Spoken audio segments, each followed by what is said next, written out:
Halo, selamat pagi brother. Nah, ini dia nih kita. Kita sekarang lagi uji coba budidaya ikan nila tanpa menggunakan aerator. Nah, ini tanpa aerator, tanpa oksigen. Jadi yang penting metodenya air yang sudah ada ini memang air udah jadi gitu. Dan pola pemberian makan tidak bisa berlebih.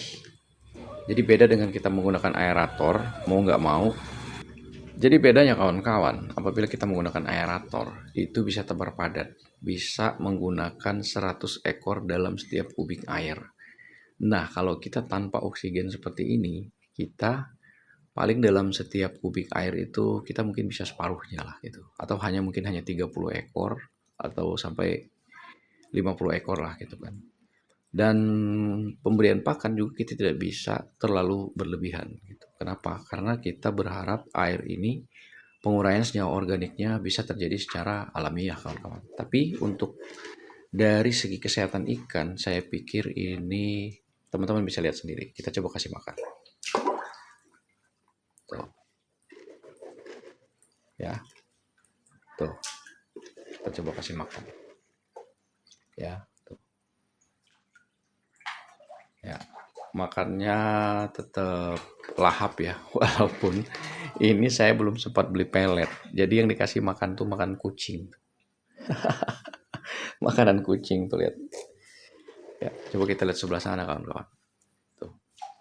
Nah, ya. Jadi untuk nafsu makan tetap lahap. Ya, kita pemberian pakannya dibatasi lah. Mungkin dalam setiap ekor ikan tuh hanya mengkonsumsi ya mungkin sekitar 1% dari berat tubuh lah gitu kan. Jadi tidak bisa kita memaksakan 2-3% seperti teori bioflok ya gitu. Sekali lagi bahwa kita ini sebenarnya secara nggak sengaja gitu. Karena kolam ini dulunya waktu kita bikin PAM di Sumatera ya, kita tinggal nih kolam ini. Jadi hanya tersisa beberapa ekor lah gitu kan yang lolos indukannya gitu kan. Dan kita biarkan, tidak kita rawat. Ternyata pas saya pulang setelah lebih kurang 9 bulan berada di Sumatera, membangun PAM yang di Sumatera ya, ternyata ikan ini beranak dan sudah banyak anaknya dan sudah besar-besar seperti ini nih. Nggak nyangka juga gitu. Emang dasarnya kalau mau rizki nggak kemana ya kawan-kawan, nggak diurus, rumah ditinggal ya kan, tapi ternyata dia masih tumbuh dengan baik tuh. Nah, ini jadi pengalaman buat kita semua. Artinya ketika teman-teman benar-benar niat untuk budidaya walaupun tanpa menggunakan aerator, ikannya tetap bisa. Dengan catatan airnya benar-benar air jadi ya gitu. Kalau air baru kayaknya KO dah ikannya kalau nggak pakai aerator. Jadi metodenya kita masukkan air, kita diamkan selama beberapa waktu, baru kita kasih benih ikan gitu. Nah, insya Allah ikannya bisa tumbuh dengan baik. Ya, karena seiring waktu ini kan saya pengen pertumbuhannya cepat. Mungkin nanti saya walaupun tanpa aerator hanya akan menggunakan pompa hisap saja gitu. Dari kolam penyaringan di sebelah sana, saya akan hisap airnya, alirkan ke sini.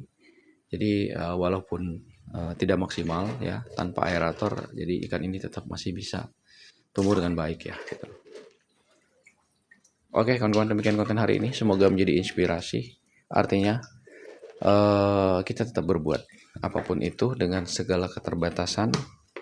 Jangan menunda-nunda rencana. Sebuah rencana apabila tidak kita eksekusi, maka dia hanya akan berhenti sebatas rencana.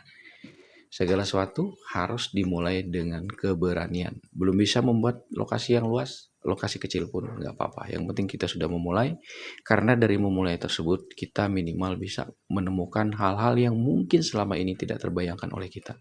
Seperti yang kita alami hari ini. Sehat selalu, tetap berpikir positif, dan tetap berbuat positif bersama si Malabapis. Assalamualaikum.